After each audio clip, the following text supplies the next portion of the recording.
There's a set of people in this world that I don't like. I was about to call them a waste of space.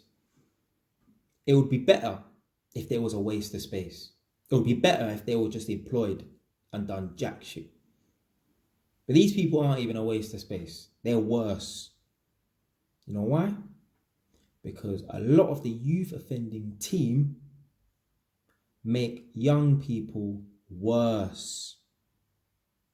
I've had a few interactions with the youth offending team for obviously not good reasons. Yeah, I've had one youth offending team member who I've worked with.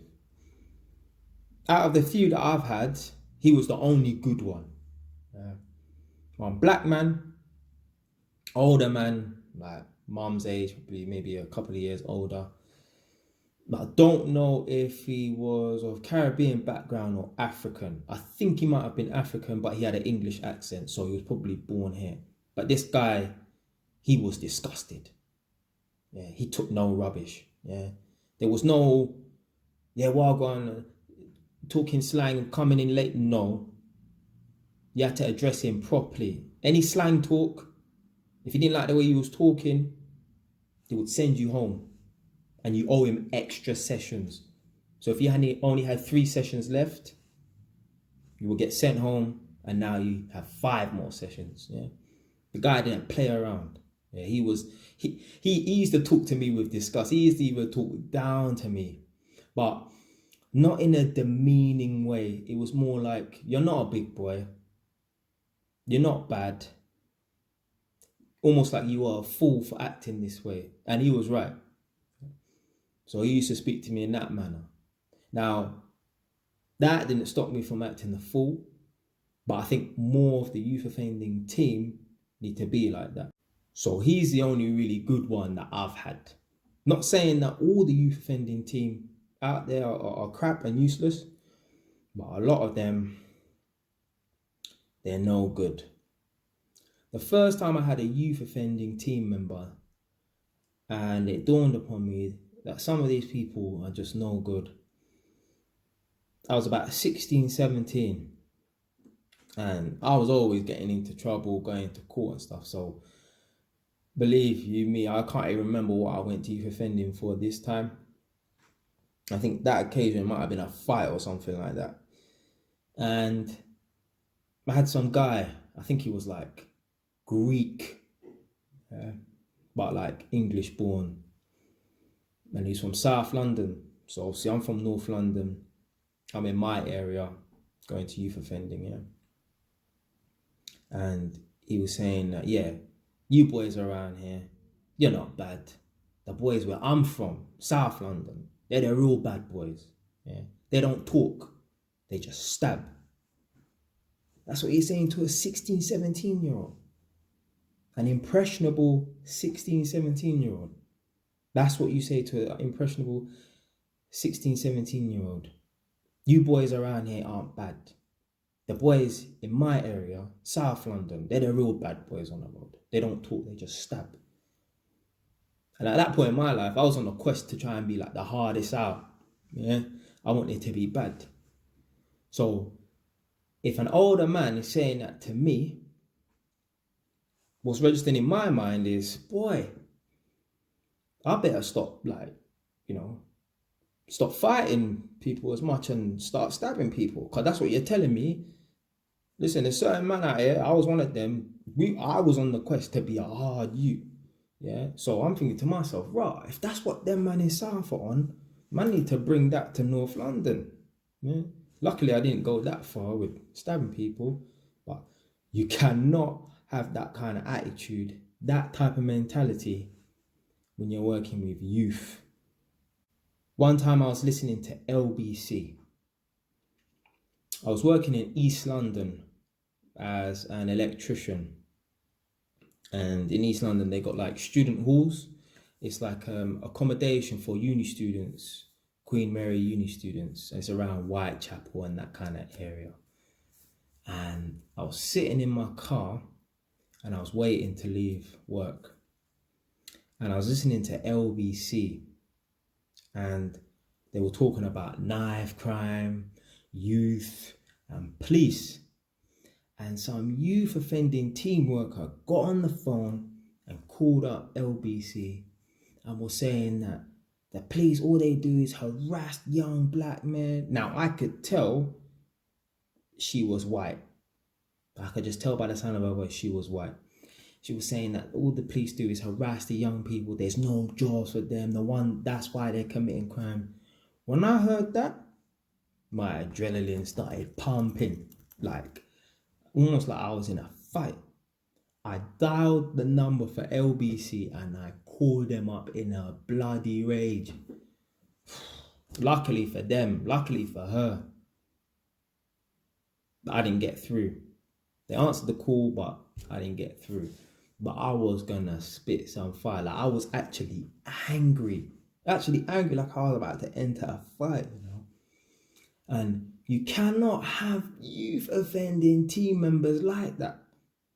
Because when the young people go to them, all they're gonna do is fill their mind with more poison. The young people who are committing crimes and doing bullshit with their life, doing nothing with their life, they're gonna go to youth offending and say, yeah, the reason why, I'm committing crimes because there's no jobs out there. So I'm hanging around on the street. And when I'm hanging around on the street, I get picked up by the police. Yeah, like, it's just a revolving circle. Like, I can't do nothing with my life.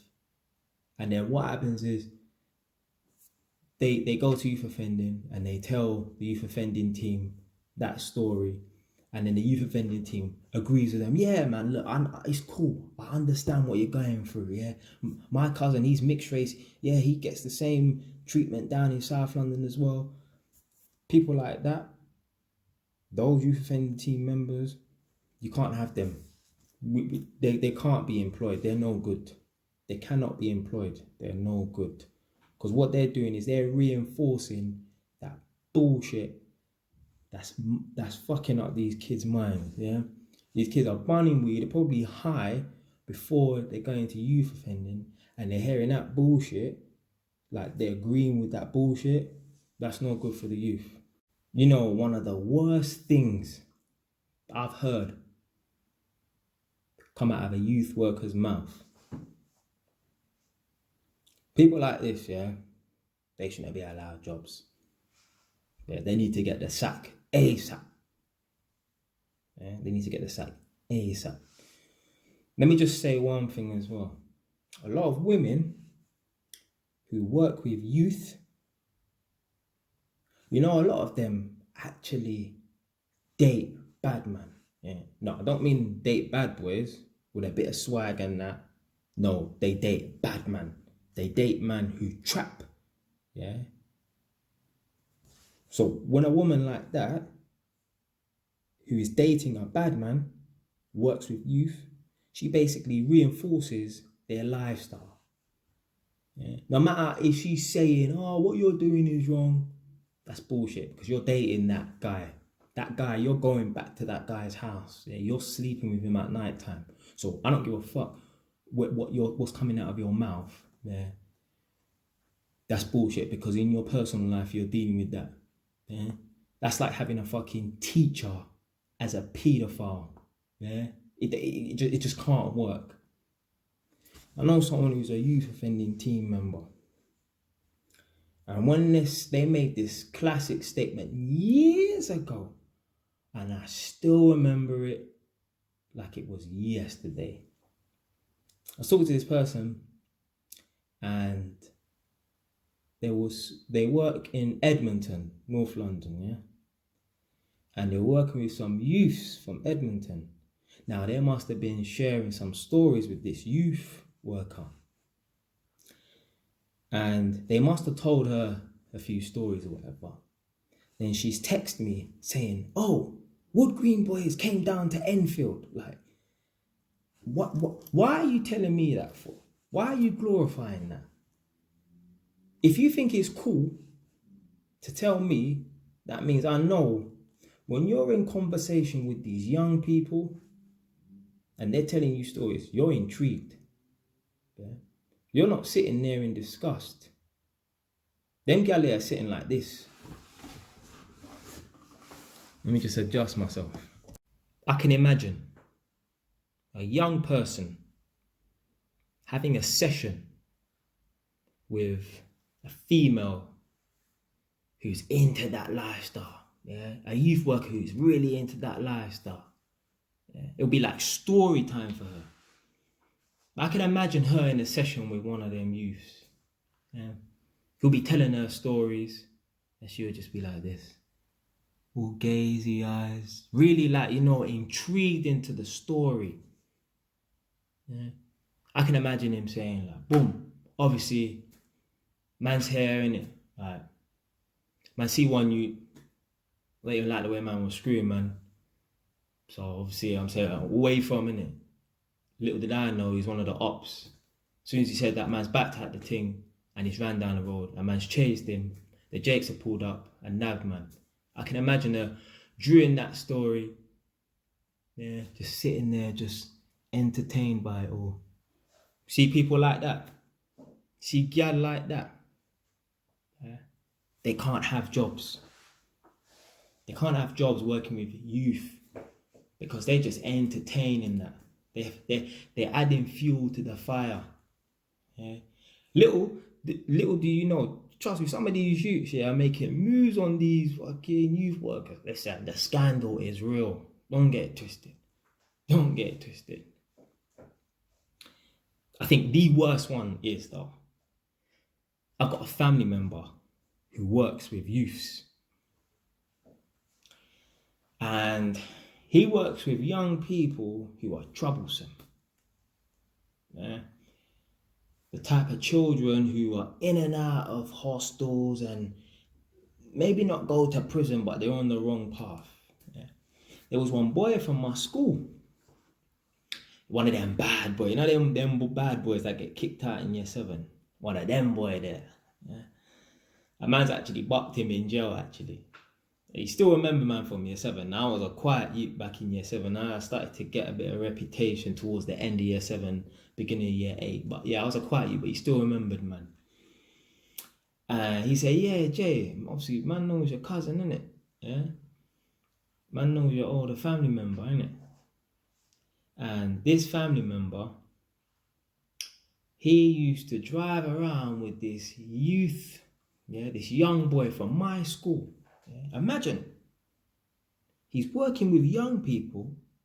He's supposed to be guiding them, showing them the right way in life.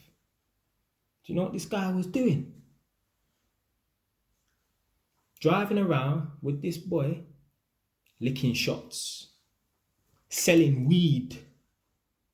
So imagine, whilst he's at work, I'm not making this up, guys. Whilst he's at work, he's driving around in his car.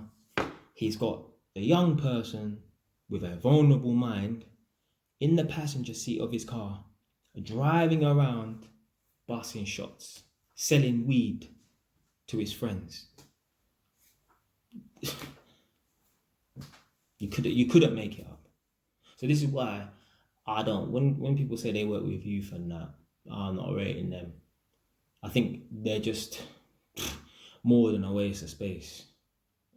Especially people like that. How the fuck can you drive around with a young, vulnerable-minded person, impressionable person, selling drugs? Like, what is this boy going to aspire to be if the people who are looking after him are doing stuff like that? Weed or not. So this is why, man, I can't stand these youth workers, man. Stay wise.